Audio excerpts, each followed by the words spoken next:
Tonight we have a story on President Trump's State of the Union address. Also, we'll learn about how Iowa high school students might have to pass a citizenship test to graduate high school. And I'll have a story on an Iowa State wrestler who is the Big 12 Wrestler of the Week and more. Boy, was it a chilly start to February. Hopefully it gets better. We'll definitely find out tomorrow since it's Groundhog Day. This is Newswatch.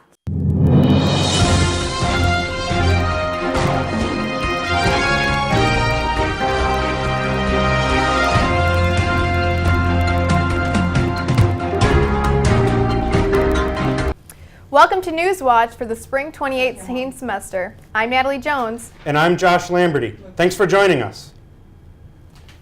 Are you sick of food options here on campus at ISU? Good news.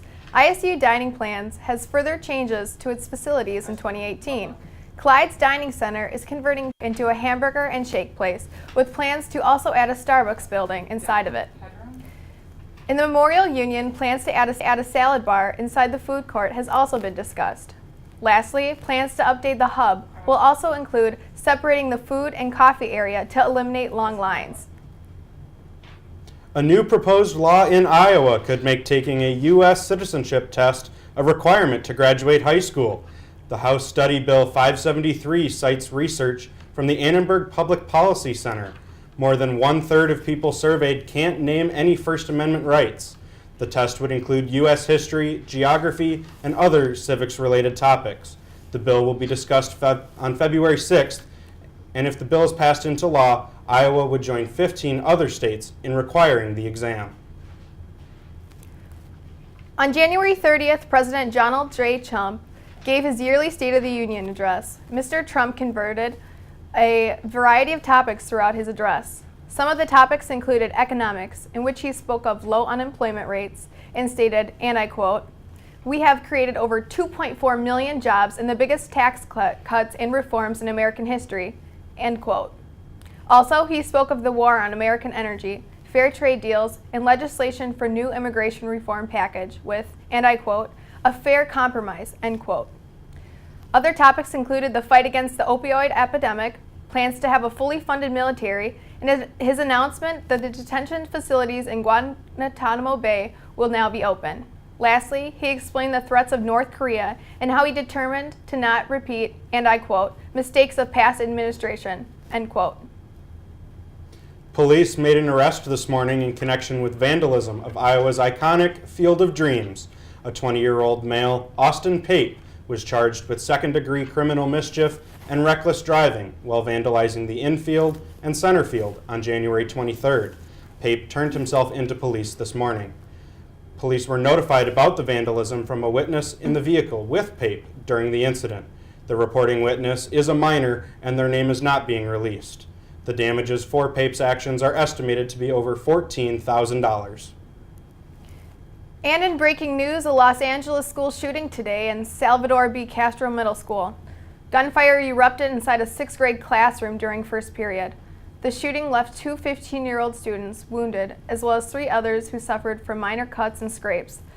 The young shooter has now been taken into custody. We'll be right back after the break. You're watching Newswatch. Information is available tonight about the crash between a garbage truck and an Amtrak train in Virginia. The crash occurred about an hour into the ride on Wednesday. The train was carrying Republican lawmakers to their annual retreat. Drivers who use the crossing regularly say that the safety arms appeared to be malfunctioning on Tuesday. According to Buckingham Branch Railroad, the company responsible for the maintenance of the crossing says they were not aware of any issues. The NTSB is on site and is looking into the safety of the crossing. A Wisconsin teen sentenced to 40 years in a mental institution for stabbing her friend to impress the fictionist creature Slender Man. Morgan Gasser, the second of 2 teens charged in the role of their friend's attempting death. The United States is seeing one of its worst flu seasons in over a decade.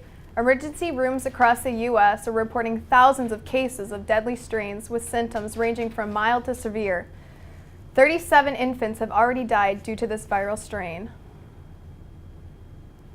And we're following a developing story tonight out of Washington, D.C. Top White House aides are concerned that FBI Director Christopher Wray could resign if the highly controversial Republican memo accusing the FBI of abusing surveillance tools is released. Wray has made it clear that he is frustrated that his advice is being ignored, but has not directly threatened to resign.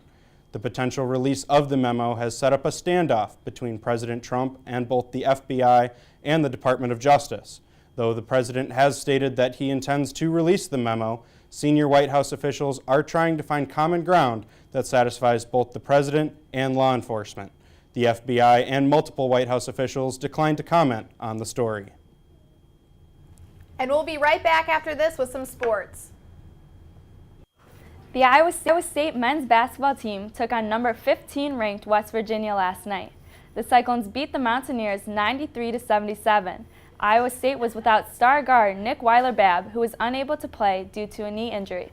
But that didn't stop the Cyclones. Donovan Jackson and Lindell Wigington combined for 47 points. The Cyclones look to ride the momentum against Baylor on Saturday. You can watch that game on ESPN2. Iowa State wrestler Ian Parker was named Big 12's Wrestler of the Week yesterday. Parker is the first Cyclone to earn this honor since the 2016 season. Parker went 2-0 last weekend after moving up a weight class. The wrestling team will travel to North Dakota this weekend to take on North Dakota and South Dakota State. This weekend, the Patriots will face the Eagles for Super Bowl 52. Tom Brady looks for his 6th Super Bowl win as the Eagles take the field with backup quarterback Nick Foles. The Eagles lost starting quarterback Carson Wentz to an ACL injury, which he suffered against the Rams in Week 14 of the regular season. The Patriots feared they would have to play the Super Bowl without Rob Gronkowski. He was put into concussion protocol after the AFC game, but was cleared earlier today. However, it has not yet been confirmed if he will play. The Cleveland Indians announced Monday that they will be retiring all Chief Wahoo logos by the 2019 season. The team has used the offensive logo for more than 70 years. Major League Baseball Commissioner Rob Manfred said, quote, "Major League Baseball is committed to building a culture of diversity and inclusion throughout the game," end quote. The long-awaited change had several people questioning if the NFL would follow in the same footsteps. The Washington Redskins owner declined to comment, and Commissioner Roger Goodell said he doesn't see a change coming soon.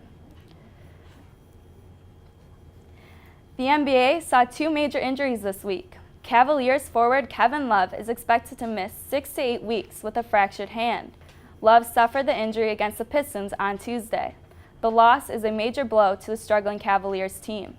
John Wall of the Washington Wizards underwent knee surgery on Wednesday and is expected to miss 6 to 8 weeks. Both Wall and Love will miss the NBA All-Star Game. Don't go away. We will have weather after this. Welcome back to Newswatch. We have a lot to talk about tonight. It is cold and clear. More about that later. And tomorrow, northern Iowa could see some snow totals coming. And this weekend, the snow will stick around and it will be a cold one. But right now, it is 13 degrees in Des Moines, a little warmer, 19 in North Platte, 10 in Rapid City, and 5 in Sioux Falls.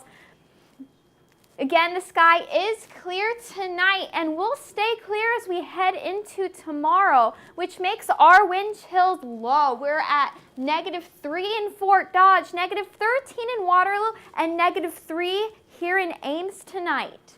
And this is because our wind speeds are also kind of up there, 12 miles per hour in Ames, 10 in Des Moines, and a little bit lower, 6 in Sioux City.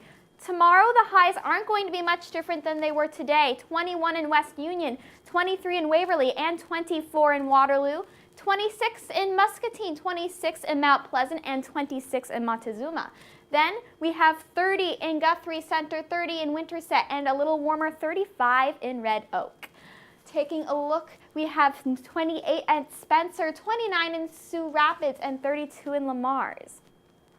Then if we look at what happens tomorrow morning, we're going to be clear on the eastern side of the state with a few clouds out west. But as afternoon rolls by, we have more clouds moving in through the rest of Some snow moves up into Wisconsin tomorrow night. Look what happens Saturday morning, though. We're going to have snow in Marshall, Minnesota that will end up sweeping down into northern Iowa as we head into the rest of your weekend. Then we do have the Super Bowl coming up on Sunday and taking place in Minneapolis. During the game, it'll be 8 degrees and windy. Really cold when you drive home, though. You're going to want to bundle up. -3 will be your temperature, and it will be clear. But we're going to move back towards tonight. Again, we'll have a clear sky, and it'll be a whopping 3 degrees with winds coming out of the north at 8. Tomorrow, it'll be sunny, but then some clouds are going to move in with a 20% chance of snow towards the afternoon and nighttime. But it'll be 27 degrees. Winds will be coming out of the south at 8 to 13 miles per hour. For the rest of your week, Saturday and Sunday, good chances for snow. Monday, we have another chance for snow, 25 degrees. And then as we head into the rest of the week, the precipitation does move out, but our temperatures are going to stay in the mid-20s. You're watching Newswatch, and we'll have more for you after the break. It's a beautiful day in the neighborhood, folks. Tom Hanks will be playing the beloved children's TV star, Mr. Rogers, in the upcoming film, You Are My Friend.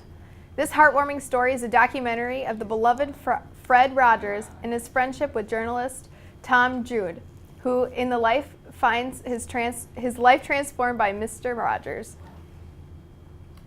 Sounds like a good one. And that's all we have for you tonight on this edition of Newswatch. Stay tuned for our first episode of Ames Tonight. Have a great night, Ames.